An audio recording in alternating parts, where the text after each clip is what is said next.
नमस्कार and welcome to Bharat affairs. तो पाकिस्तान को लेकर कहीं ना कहीं ये बातें अब क्लियर हो चुकी है कि पाकिस्तान ईरान के साथ हो या फिर सऊदी के साथ हो या फिर यूएस के साथ हो, इनके साथ में डबल गेम प्ले कर रहा है। क्योंकि जब से पाकिस्तान ने ईरान यूएस के मेडिसिन को लेकर यहाँ पर बात की है, अब ईरान भी ये समझ चुका है कि जो पाकिस्तान है इस मेडिसिन के पीछे कुछ हिडन एजेंडा है। वो क्या है आगे तो बात करेंगे, लेकिन आप आर्टिकल यहाँ देख पाएंगे, Iran rejects Pakistan medicine claims, direct talks with US. क्योंकि ट्रम्प बार बार ये कह रहे हैं कि ईरान के साथ में हमारी बातचीत हुई है, बातचीत काफी अच्छी हुई है। और इसको लेकर ईरान के जो कॉन्सुलेट जनरल है इन मुंबई, इन्होंने साफ साफ ये लिखा है कि नो डाइट यूएस टॉक्स। और जो यूएस आज के टाइम में जो डिप्लोमेसी कर रहा है, इसको लेकर हमारा जो स्टांस है वो बिल्कुल क्लियर है। फिर इन्होंने नीचे ये भी लिखा कि Pakistan forums are there on, we didn't participate. यहाँ पर इन्होंने ये भी कहा कि जो भी रीजनल स्टेट्स हैं जो आज के टाइम में वॉर को एंड करने की बात कर रहे हैं, इनका हम वेलकम करते हैं। लेकिन आप सभी को याद होना चाहिए कि ये जो वॉर है ये स्टार्ट किसने किया। खैर, ईरान की तरफ से पाकिस्तान के मेडिसिन रोल को यहाँ पर रिजेक्ट करना, ये साफ साफ पाकिस्तान के मेडिसिन को यहाँ पर एक्सपोज करता है कि किस तरीके से पाकिस्तान यहाँ पर ईरान के साथ भी, इवन की सऊदी के साथ भी और यूएस के साथ भी यहाँ पर डबल गेम प्ले कर रहा है। और पाकिस्तान जिस 15 पॉइंट्स प्लान को लेकर यहाँ पर मेडिसिन की बात कर रहा था, अब कहीं न कहीं ये फेल साबित होता हुआ दिखाई दे रहा है। और इसकी बाद अब ये अपडेट निकल के आ रहा है कि पाकिस्तान चाइना के साथ में मिलकर इस ईरान वॉर को एंड करने के लिए इन्होंने अपने तरफ से 5 पॉइंट सीज़फायर प्लान यहाँ पर दिए हैं। अब यहाँ पर भी देख पाएंगे मिनिस्ट्री ऑफ फॉरेन अफेयर्स जो पाकिस्तान के हैं, इन्होंने ये लिखा है कि 5 point initiative of China and Pakistan for restoring peace and stability in the Gulf and Middle East region. तो यहाँ पर यह भी समझने की जरूरत है कि सडनली पाकिस्तान जो अब तक यूएस ट्रोजन हॉर्स की तरह काम कर रहा था, सडनली यहाँ पर चाइना के साथ आकर अपनी तरफ से 5 पॉइंट सीज़फायर प्लान यहाँ पर दे रहा है। और रही बात ट्रम्प की, तो ट्रम्प आज के टाइम में मिडिल ईस्ट के इस वॉर से अब ये काफी ज्यादा थक चुके हैं। और इनकी तरफ से रिसेंटली स्टेटमेंट आया है कि the war could and in 2 to 3 weeks. जहां अब तक इन्होंने 48 आवर्स का पहले अल्टीमेटम दिया, फिर 5 डेज का, फिर 10 डेज का। अब यहाँ पर यह कहा जा रहा है कि 2 से 3 वीक में ईरान वॉर यहाँ पर एंड हो सकता है।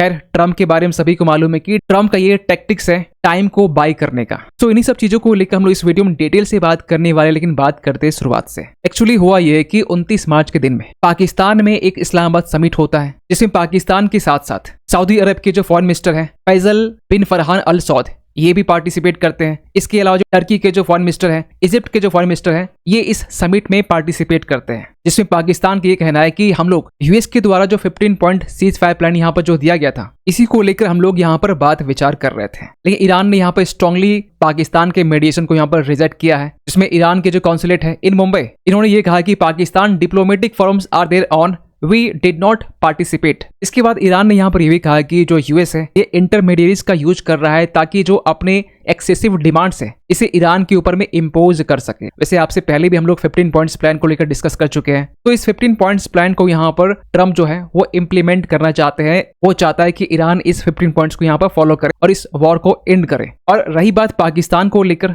तो ईरान ने यहाँ पर यह कहा कि पाकिस्तान कोई एक न्यूट्रल प्लेयर नहीं है, यहाँ पर मेडिएशन करवा रहा है। पाकिस्तान यूएस के इंटरेस्ट से इन्फ्लुएंस है और डिप्लोमेटिक तरीके से ईरान के ऊपर में प्रेशर डालने की कोशिश की जा रही है। अब यहाँ पर काफी एक्सपर्ट्स ये कहते हैं कि पाकिस्तान के मेडिएशन के पीछे पाकिस्तान का एक हिडन एजेंडा है, जिसमें पाकिस्तान अब तक यूएस का ट्रोजन हॉर्स के रूप में काम कर रहा है। जिसमें पाकिस्तान मुस्लिम देशों को यह दिखा रहा है कि हम आपके ब्रदर हैं और इसीलिए हम लोग इस वॉर को मीडिएट करना चाहते हैं। लेकिन इसके पीछे पाकिस्तान का हिडन एजेंडा यहाँ पर यह है कि किसी तरीके से ईरान के जो लीडर्स हैं इसे पाकिस्तान में बुलाया जाए और ये जानने की कोशिश की जाए कि ईरान के लिए रेड लाइंस क्या है। इंटरनल स्टेबिलिटी के बारे में यहाँ पर पाकिस्तान यहाँ पर जानना चाहता है। और कुछ एनालिस्ट यहाँ पर ये भी मान रहे हैं कि पाकिस्तान एक बार फिर से 2010 की तरह अपने नैरेटिव को यहाँ पर रीइंफोर्स करना चाह रहा है। आपको बता दें कि 2010 के टाइम में जब यूएस की फोर्सेस अफगानिस्तान में थी, तो उस टाइम तालिबान का एक टॉप कमांडर जिसका नाम था मुल्ला अब्दुल घानी ब्रदर, जिसकी इमेज आप अपने स्क्रीन में देख पा रहे होंगे। वैसे आज के टाइम में अफगानिस्तान में तो तालिबान का रूल है। तो मुल्ला अब्दुल घानी जो ब्रदर है ये करेंटली अफगानिस्तान में डिप्यूटी प्राइम मिनिस्टर है इकोनॉमिक अफेयर्स के। लेकिन 2010 के टाइम में इनकी उम्र काफी छोटी थी। पाकिस्तान इन्हें धोखे से बुलाता है ये कहकर कि हम आपसे पीस टॉक्स के लिए बात करना चाहते हैं। लेकिन जैसे ये पाकिस्तान आते हैं, पाकिस्तान आने के बाद में CIA और पाकिस्तान की तरफ से रेड की जाती है, इन्हें कैप्चर किया जाता है और 10 साल के लिए, अप्रॉक्स 9 साल के आसपास में इन्हें अरेस्ट कर रखा जाता है। वैसे 2018 के टाइम में इन्हें रिलीज कर दिया गया था, लेकिन जिस टाइम इन्हें अरेस्ट किया गया था उस टाइम दुनिया भर के जो मीडिया आउटलेट्स थे, यूके का जो गार्डियन है, इन्होंने भी उस टाइम में आर्टिकल्स पब्लिश किया था जहां पर इन्होंने ये लिखा था कि ISI and CIA arrest brother in joint Karachi operations in a move that may signal tougher approach to militants. तो यहाँ पर एक बार फिर से ये कहा जा रहा है कि ईरान यूएस के इस पीस टॉक से ईरान के जो लीडर है, या तो ईरान के जो नए सुप्रीम लीडर है मुस्तफा खामनी, या फिर ईरान के जो फॉरेन मिनिस्टर है अब्बास अरगाची, अगर ये पाकिस्तान जाते हैं पीस टॉक्स के लिए तो इन्हें यहाँ पर अरेस्ट कर लिया जाएगा। तो ऐसा यहाँ पर कुछ कहा जा रहा है पाकिस्तान के इस पीस टॉक्स को लेकर। लेकिन इन सब के पीछे पाकिस्तान की मजबूरी भी है। जहां ईरान स्ट्रेट ऑफ हॉर्मुज को चोक करके बैठा हुआ है, पाकिस्तान में पेट्रोल से लेकर जो डीजल है इनके प्राइस काफी ज्यादा बढ़ चुके हैं,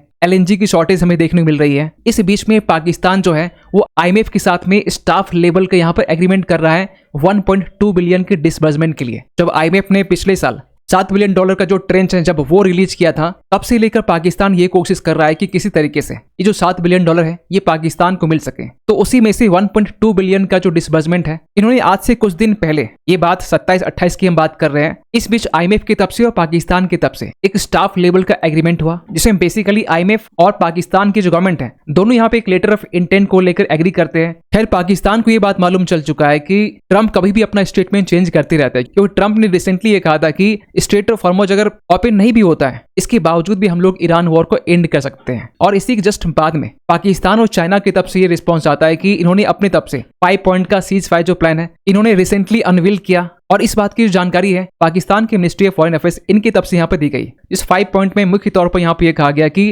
अर्जेंटली इस कॉन्फ्लिक्ट को यहाँ पर रोका जाए, ईरान की और गल्फ स्टेट्स की जो टेरिटोरियल इंटीग्रिटी है इसे यहाँ पर प्रोटेक्ट की जाए, रेजिम चेंज का जो कॉन्सेप्ट है इसे यहाँ पर रिजेक्ट किया गया, और न्यूक्लियर पावर से लेकर जो डीसैलिनेशन प्लांट्स है या फिर जो एनर्जी ग्रिड्स है यहाँ पर अटैक करने के लिए साफ साफ स्ट्रिक्ट वार्निंग दी गई। स्ट्रेट ऑफ हॉर्मुज को यहाँ पर इमीडिएट बेसिस पर रीस्टोर करने की बात की गई। और लास्ट में इन्होंने ये भी कहा कि ऊपर की जितने भी पॉइंट्स है ना, ये यूएन के चार्टर के आधार पर है, जिसे यूनाइटेड नेशन सिक्योरिटी काउंसिल ये भी इस पॉइंट को सपोर्ट करता है। लेकिन ईरान ने यहाँ पर इस चीज को क्लियर कर दिया है कि पाकिस्तान का जो मेडिसिन है ये कोई अपने आप में सेंस नहीं है, क्योंकि वॉर चल रही है ईरान और इजराइल के बीच में, ईरान और यूएस के बीच में। मेडिसिन पाकिस्तान कर रहा है, क्योंकि पाकिस्तान अपने आप को ये दिखाना चाह रहा है कि पाकिस्तान एक न्यूट्रल कंट्री है। लेकिन पाकिस्तान ये भूल गया है कि हाल ही में जो इस्लामाबाद में समिट हुआ है, जिसमें पाकिस्तान से लेकर जो सऊदी है और जो इजिप्ट है, ये सभी यहाँ पर सुन्नी कंट्री है। तो ईरान इस चीज को कहीं न कहीं सेक्टेरियन रीजनल पॉलिटिक्स के रूप में भी देख रहा है। लेकिन पाकिस्तान ये कोशिश कर रहा है कि किसी तरह से जो 5 पॉइंट प्लान है, जिसमें ईरान को ये लग रहा था कि